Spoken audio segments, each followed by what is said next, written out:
Press meet మన పోలవరం మన బాధ్యత. దీని మీద ప్రెస్ మీటు ఎందుకంటే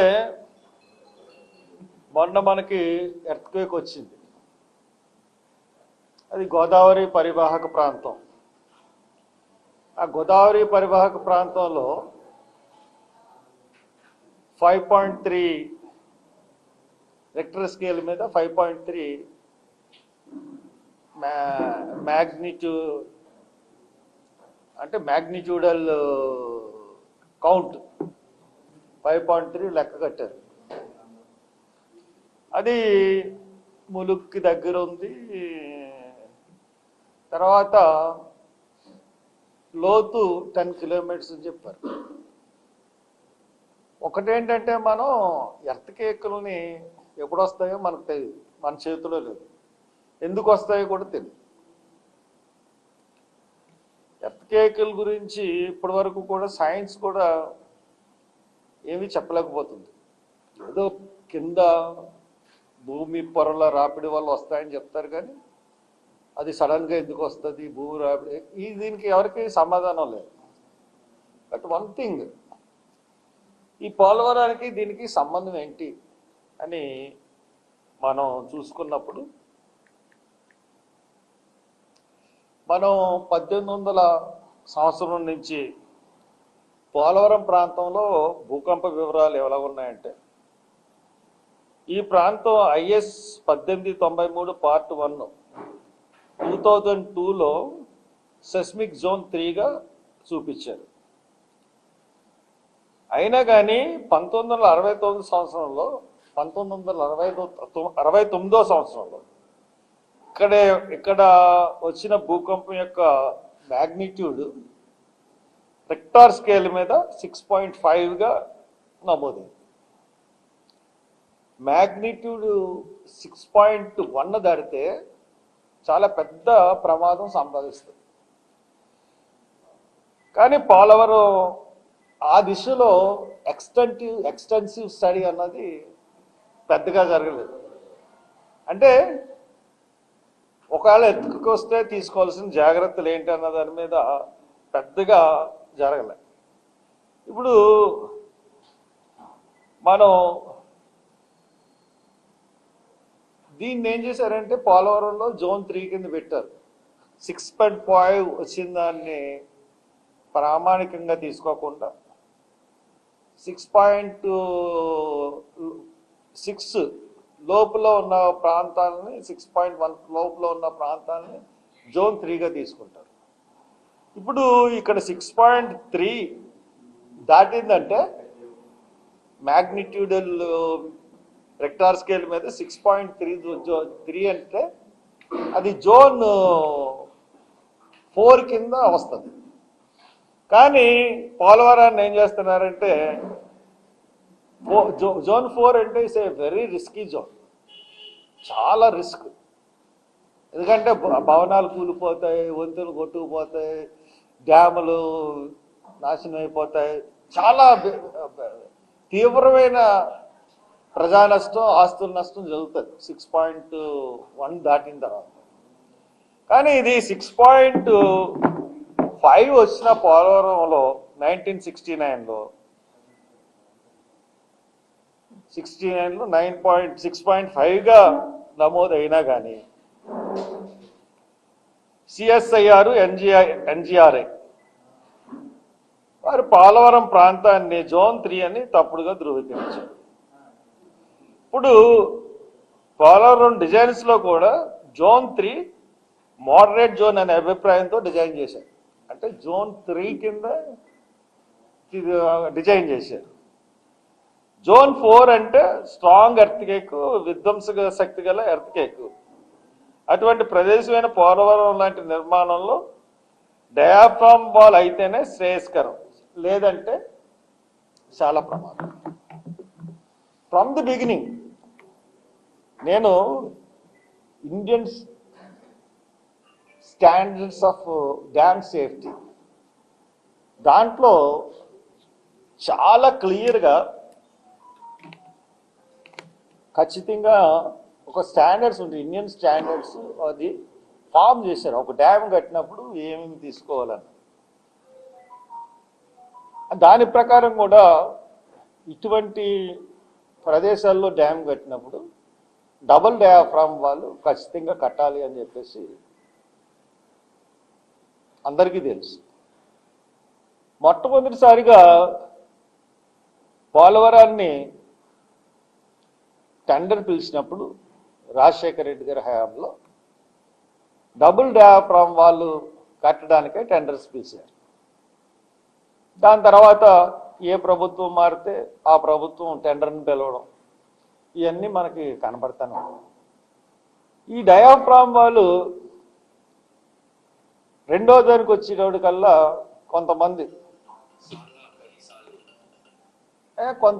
నాయకులు, కొంతమంది ప్రభుత్వకి సలహా ఇచ్చే పెద్ద పెద్ద ఇంజనీర్లు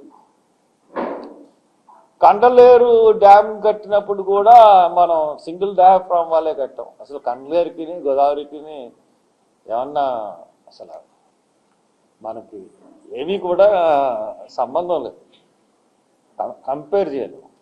అప్పుడు కూడా సింగిల్ డయాఫ్రామ్ వాళ్ళే కట్టాం. కాబట్టి ఇక్కడ గోదావరి పోలవరాన్ని కూడా సింగిల్ డయాఫ్రామ్ వాళ్ళు కడితే సరిపోతుందని సీతాపతిరావు లాంటి పెద్ద పెద్ద ఇంజనీర్లు సలహా ఇచ్చారు. దాని ప్రకారం కట్టేశారు. కట్టేసిన తర్వాత geological survey of India reports ప్రకారం అది ఎంత లోతుకి వెళ్ళాలి డయాఫ్రామ్ వాల్ అంటే హార్డ్ రాక్ తగిలేంత వరకు డయాఫ్రామ్ వాల్ కన్స్ట్రక్షన్ జరగాలి అని చెప్పేసి వాళ్ళు ప్రాజెక్ట్ రిపోర్ట్లో పెట్టారు. జిఎస్ఏ వాళ్ళు ఆ రకమైన రికమెండేషన్ ఇచ్చారు. జిఎస్ఏ వాళ్ళు రికమెండేషన్ కాకుండా పై పొరల్లోనే అంటే సెడిమెంటరీ రాక్స్లోనే, హార్డ్ రాక్ కాకుండా సెడిమెంటరీ రాక్స్లోనే ఈ పునాదులు పెట్టేశారు. ఆ పునాదులు చంద్రబాబు నాయుడు గారి హయాంలో ఇది జరిగింది. అందువల్లే ఇప్పుడు ఏమైందంటే డయాఫ్రామ్ వాళ్ళు కొట్టుకుపోయింది. డయాఫ్రామ్ వాళ్ళు కొట్టుకుపోవడానికి పూర్తి బాధ్యత చంద్రబాబు నాయుడు గారిది. ఎందువల్లంటే ఆయన హయాంలో కట్టాడు. ఆయన స్టాండర్డ్స్ గమ్ముని కట్టేయాలని అనుకున్నాడు తప్పితే జియోలాజికల్ సర్వే వాళ్ళు ఇచ్చిన స్టాండర్డ్స్ ఏంటి, ఎన్జిఆర్ఏ వాళ్ళు ఇచ్చిన స్టాండర్డ్స్ ఏంటి, ఇది ఎక్కడ ఉందని చెప్పకుండా సింగిల్ డయాఫ్రామ్ వాళ్ళు హార్డ్ రాక్లోకి పునాది వేయకుండా కట్టేశారు. హార్డ్ రాక్లోకి పునాది వెళితే డయాఫ్రామ్ వాళ్ళు కొట్టుకుపోదు. హార్డ్ రాక్లోకి పునాదులు వెళ్ళకపోవడం వల్ల కొట్టుకుపోయిన తర్వాత నెక్స్ట్ ప్రభుత్వం నిర్లక్ష్యం చేయడం వల్ల కొట్టుకుపోయిందన్నారు. నెక్స్ట్ ప్రభుత్వం గైడ్ బండ్ కట్టింది. ఆ గైడ్ బండ్ తర్వాతది వాళ్ళ హయాంలోనే కుంగిపోయింది. ఎందుకంటే నిర్మాణం అన్నది లోపభూయిష్టం అని చెప్పేసి అన్నారు. ఇప్పుడు డయాఫ్రామ్ వాల్ మళ్ళీ కట్టడం జనవరిలో స్టార్ట్ చేస్తా అన్నారు. ఇవాళ పేపర్లో 26th కల్లా మీరు పోలవరం ప్రాజెక్ట్ని పూర్తి చేస్తా అన్నారు. ఇప్పుడు 2027 కల్లా వెళ్తుంది. ఇది మీరు 2026 కల్లా ఇవ్వండి, జనవరి నుంచి డయాఫ్రామ్ వాళ్ళు మొదలు పెట్టండి అని చెప్పేసి ఈయన పోలవరం ప్రాజెక్టు డైరెక్టర్, ఆయన చైర్మన్ ఎవరు ఆయన చెప్పారు, కౌశిక్ అదిపై చెప్తే ఈవేళ పరిస్థితి ఏంటంటే త్వరగా కట్టడం లేకపోతే త్వరగా ముగించేయడం అన్నది ప్రామాణికం కాదు. సేఫ్టీ అన్నది ప్రామాణికం. సేఫ్టీ అంటే డ్యామ్కి ఎటువంటి డ్యామేజ్ జరిగినా కానీ చంద్రబాబు నాయుడు గారు చెప్పినట్లే ఇటు ఆకివీడి నుంచి ఇటు కాకినాడ వరకు ఉన్న ప్రాంతం అంతా కూడా కొన్ని లక్షల మంది చనిపోతారు, కొన్ని లక్షల ఎకరాలు నోటు మునిగిపోతాయి. ఇటువంటి ప్రమాదం అన్నది ఎందుకంటే చాలా ఎక్కువగా అక్కడ నీటి నిల్వ చేస్తారు. ఆ నీటి నిల్వ చేయడం వల్ల ఒకేసారి నీటి ప్రవాహం వచ్చిందంటే ఏది మిగలదు. ఇటువంటి పరిస్థితుల్లో మనం దాన్ని చాలా జాగ్రత్తగా కట్టవలసిన బాధ్యత ప్రభుత్వం మీద ఉంది. ఇప్పుడు ప్రభుత్వాలు ఏం చేస్తున్నాయంటే ప్రభుత్వాలు ఇంతకుముందు మోడీ గారు చంద్రబాబు నాయుడు గారిని ఏ కామెంట్ చేశారంటే, ఆయన ఎన్డీఏతో విడిపోయిన తర్వాత పోలవరాన్ని ఏటీఎం కింద వాడుతున్నాడు చంద్రబాబు నాయుడు గారిని స్వయంగా మోడీ గారే చెప్పారు, ఎవరో కాదు. దానికి తగ్గట్టే డయాఫ్రామ్ వాళ్ళు కొట్టుకుపోయారు. ఇప్పుడు కేంద్ర ప్రభుత్వం రాష్ట్ర ప్రభుత్వం కలిసి ఎవరైతే గైడ్ బండ్ కట్టారో, కుంగిపోయిన లోపభూయిష్టమైన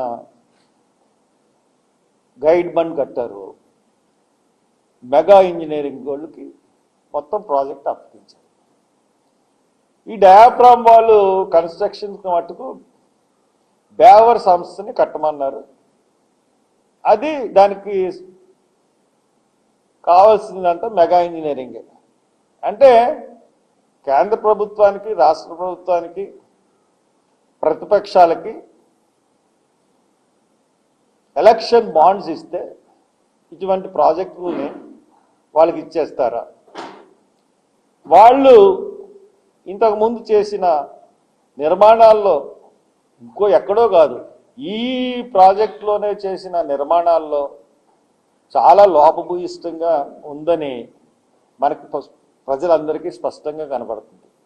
మళ్ళీ అటువంటి సంస్థనే మళ్ళీ మీరు తీసుకొచ్చి దీన్ని ఇవ్వడంలో ఉద్దేశం ఏంటో అన్నది మనకి కనబడట్లేదు. కాబట్టి నేను పోలవరం ప్రాజెక్ట్ అథారిటీని కూడా చెప్తున్నాను, ఖచ్చితంగా డయాఫ్రామ్ వాళ్ళు 2 కట్టాలి. 2 కట్టకపోతే ఈ జోన్ 4లో హై రిస్క్ జోన్లో ఉన్నటువంటి పోలవరం ప్రాంతం భూకంపం వచ్చినప్పుడు భూకంప ప్రాంతమైనటువంటి హై రిస్క్ జోన్లో ఉన్న పోలవరం డెఫినెట్గా డ్యామేజ్ అవుతుంది. డ్యామేజ్ అవుతే అత్యధికమైన ప్రాణ నష్టం జరుగుతుంది. కాబట్టి నేను ప్రభుత్వాలను కోరేది ఏంటంటే, మీరు ప్లాన్లు మార్చుకుని ఎక్స్పర్ట్ కమిటీ చెప్పినట్టుగా మీరు 2 డయాఫ్రామ్ వాళ్ళని నిర్మించకపోతే భారీ నష్టం అన్నది తప్పదు. ఇప్పుడు మనం ఉండకపోవచ్చు, మన ముందు తరాలు కూడా దీని మీద ప్రమాదాలు ఉండొచ్చు. ఎర్త్క్వేక్ అన్నది ఎప్పుడు వస్తుందో తెలియదు. అటువంటి పరిస్థితుల్లో ప్రభుత్వం ఖచ్చితంగా దీని మీద సరైన ఇది తీసుకోవాలని చెప్పి కోరుతా ఉన్నాను మీ ద్వారా. మీరు అడుగుతారనుకున్న క్వశ్చన్ మీరు